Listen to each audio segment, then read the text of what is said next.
So here's an interesting thought. Today, well, actually,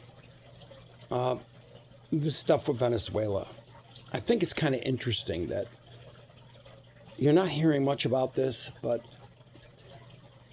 remember everybody was talking that the 2020 election was stolen?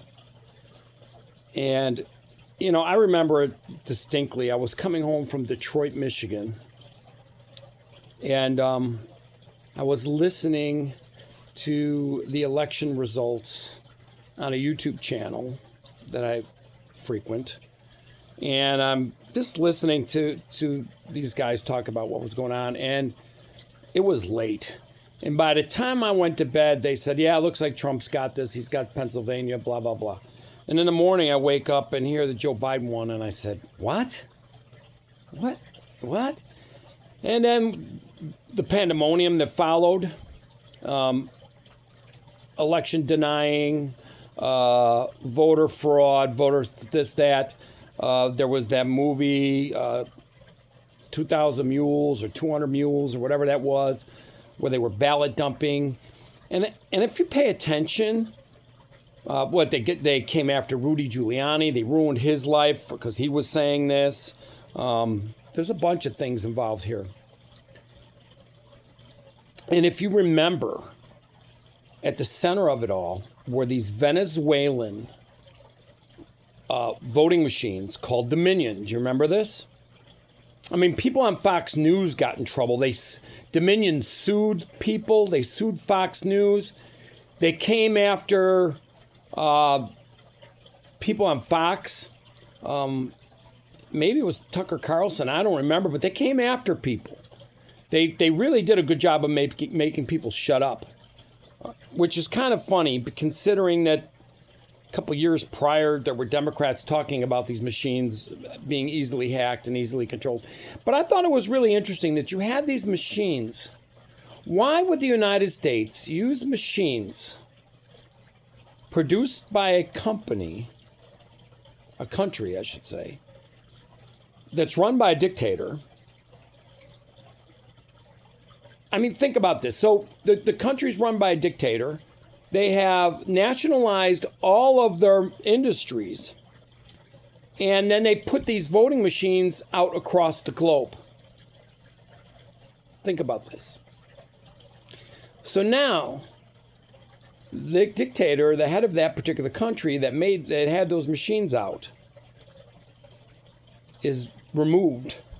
And the United States more or less is taking control of that country. So this is just my my thoughts on this.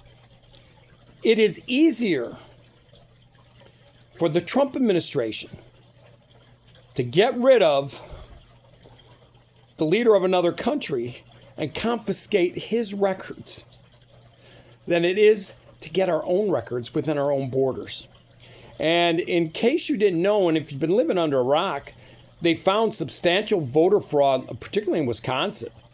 And actually, and then I think recently in Georgia. And Joe Biden he won by a very, very thin margin. And they found enough election fraud in Georgia, in Fulton County, of course, that would have pushed Trump over the finish line. So all of a sudden now, the Trump administration now has access to those machines, the people who made the machines, the people who control the machines, the programmers who make the machine. Everything regarding those machines, he now has access to. Think about that. And then a very good friend of mine, he just told me a couple minutes ago, and I didn't follow any of this Q stuff. I just didn't. I'm too busy for that stuff. I don't follow any Q stuff. He said this stuff was predicted and talked about with that Q stuff. Does make you think. We are in, and here's even the best part of this. We have midterms coming up in 11 months. Right? So now we get this guy that had control of those machines They no longer have influence over those machines. And neither does China, and neither does Iran, and neither does Russia. So now everything regarding those machines is now in the Trump administration. Now I don't even know if they'll make any of this public. Maybe they will, maybe they won't. But now you have 11 months to clear things up before midterms, right?